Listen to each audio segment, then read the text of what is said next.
Welcome to The Explainer. Today, we're diving into one of the most powerful and honestly one of the most enjoyable tools we have for building a better life, laughter. We're going to uncover how it's not just something that happens to you, but a real skill you can actually cultivate for resilience and, yeah, genuine joy.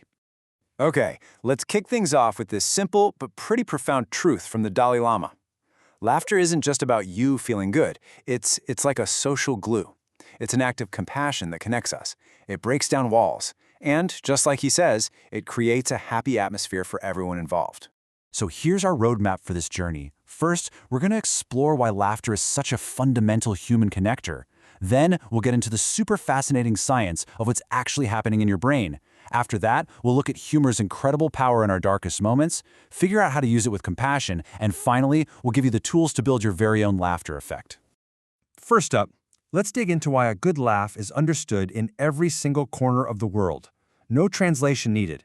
It's a truly fundamental part of what makes us human. I mean, think about it. You know that feeling, right? When you share a real, genuine laugh with someone, there's this instant connection. It's a signal that basically says, hey, I see you, I get you, and we're safe here. It's this powerful key that just opens the door to trust and helps us feel truly understood. And you know, this quote from comedian Yakov Smirnoff just nails it.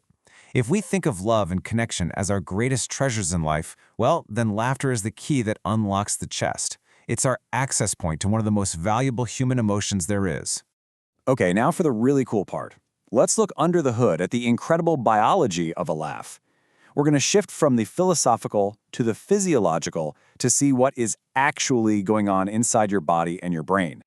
So, to really get why laughter is so amazing, you first have to understand what happens when we're stressed out. It's that classic fight or flight reaction. When our brain thinks there's a threat, it just floods our system with stress hormones like adrenaline and cortisol, getting us ready for a fight. But here's where laughter comes in like a superpower. It can literally interrupt that whole stress cycle. It's like a pressure release valve, just slamming the brakes on that tension and bringing our system back into a nice, calm balance. It's a powerful state we call homeostasis. And get this, it's a total double win.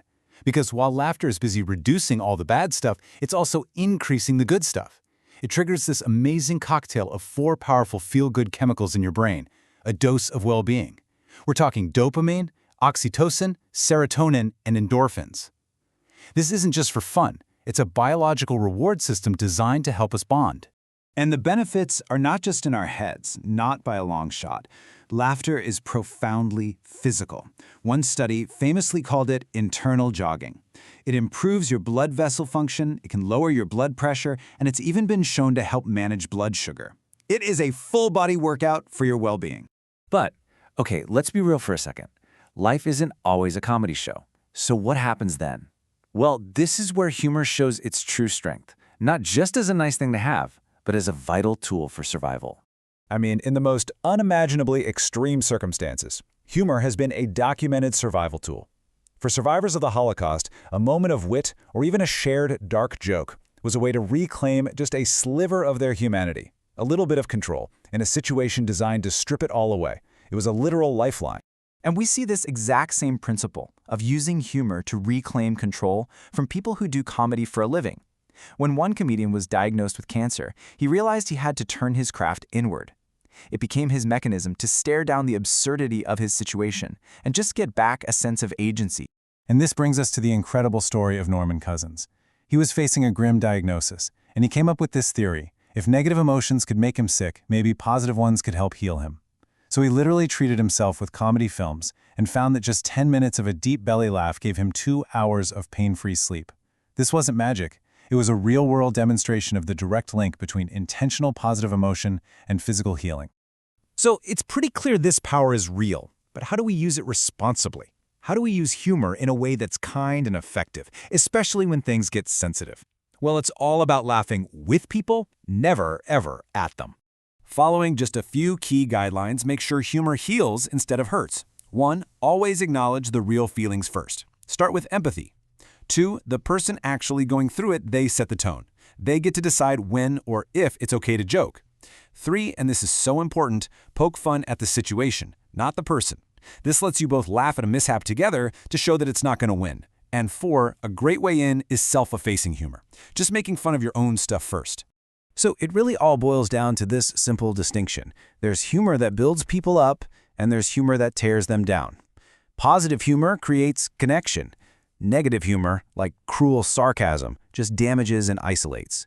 The goal is always, always to lift each other up. All right, in our final section, let's bring it all home and get practical.